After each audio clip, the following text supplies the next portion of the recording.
What's happening, everybody? Dante here with a review of Gears of War Ultimate Edition for the Xbox. If you're a big fan of the original Xbox 360 version of Gears of War, you're going to feel right at home here. Anyone who ever played Gears of War on the Xbox 360 knows exactly what this game is. It's pretty much just a remastered version of the original game. Now, anyone who owned the PC version of this played the 5 extra chapters at the end of Act 5 where you got to fight the Blue Mac and things like that. Now, this is pretty much the PC version souped up for the Xbox One. This is like, you know, Gears of War 1.5 on an upgrade. You can pretty much say. I'm a big fan of Gears of War. This is like one of the games when I got an Xbox 360. When I saw this game, I said, "Oh, this has got to be one of the ones I got to get. I got to have it." Now, playing this one, it felt right, just like playing the original one, and it's very more detailed. Animation, the monsters, everything is just more detailed, more crisp. And one of the main things, if you have surround sound, I definitely recommend playing this game in surround sound because you're definitely going to enjoy it. The 5.1 surround sound system this game has, like, it's like the baseline of this game is just outstanding. I just love it. When it comes to shooting the gun, you hear the baseline, every bullet, every shell drop in, every noise in the background, every bullet flying at you. You just love every bit of 5.1 surround sound this game has. One of the things you notice this time around with Gears of War 1 is that the characters, a lot more emotion this time around because you can actually detail and the emotion in their face. You actually can feel their expression and the heartfelt moments when it comes to the deaths in the game and people getting killed left and right in this game. And you can just see they put a lot more detail within the emotion state of the characters, which is good because first time around it was kind of like they tried their best with what they had. You know, at the time they were doing the best thing they came up, but this time around it's actually a lot more detail as far as the emotion state of the game. And you actually feel for the characters this time around instead of just feeling like, oh, they just big brutes who just want to shoot everything they see. They're flanking. And the cutscenes in this game are a whole lot better, and you can start to see, like, if you play the original game, then play this one, it's going to feel like a totally different game as far as some of the animations. They changed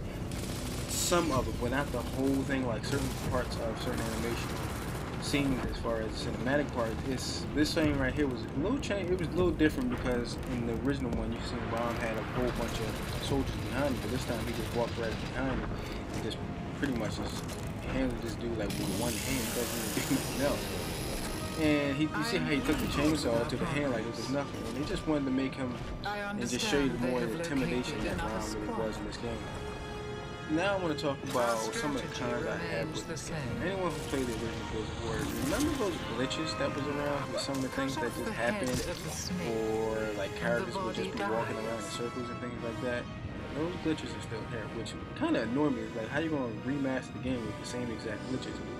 But I remember when Unreal Engine came out with this game, it had a lot of modifications that you could do to games, and a lot of the mods that was in the original are here present this time around, which makes me a little frustrated because there was one part of the game where Cole was just walking around in a circle, and I'm sitting there like, what's wrong with this dude? I was like, oh, this is one of those glitches. But if you can get past the little glitches that the original Gears of War had and this one has right here, it pretty much, you're going to have a great time with this game. You're going to enjoy every moment of it. And another thing about the Xbox One version is that the lighting is a whole lot better. Now, the original Gears of War was, the lighting was subpar, let's say. This time around, you actually see sunlight beaming through lights. And like, remember this scene in the original game is that this wasn't that much detail where you could tell it actually see the sun on the sunset, where you can start to see it. Like, it didn't have that the first time around. This time, like, the lighting is a whole lot better, the camera animation's a lot better.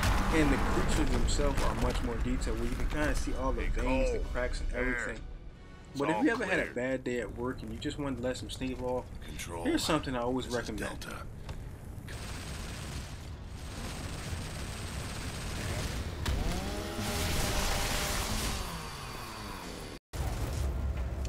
It felt good, right? Chainsawing somebody you had a bad day with at work and you had a supervisor that just got on your nerves, feels good after doing it, right?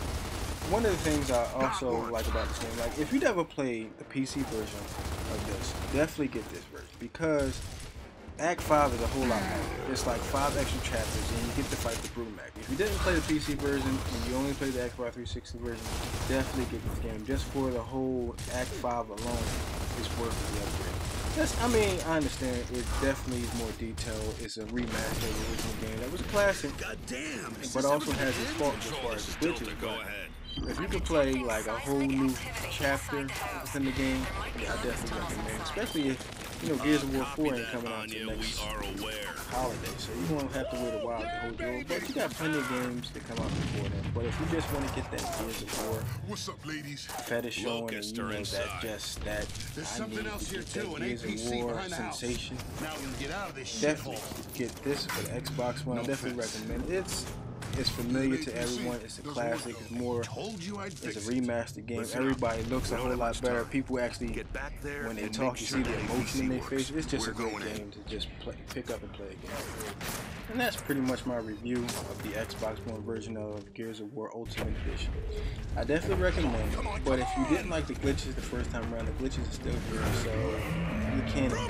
But if you didn't play the PC version and you want to play the X5 and try to that have to offer, definitely get this game, because you can't go wrong, especially if you never experienced it. I definitely recommend if you didn't experience it after fighting the blue man for the first time, like it was supposed to in the original Xbox, and out the PC version. I don't understand that, but overall, I give the game about a good out of 10. I'd probably give it an 8.5 or 8, because it's nothing but a remaster. It's not an original game. It's not like, a brand new experience. It's the same thing we played before almost 10 years ago. But I enjoyed every minute of it. But if you like this video, hit that like button, share it. And also, if you want to see more video and content like this, hit that subscribe button. I want to thank you guys for watching the video. Hope you enjoyed this review. See you in the next one. Let's roast this thing. Run to the transformers. Where? Over there. The access road. The fence is open. Run!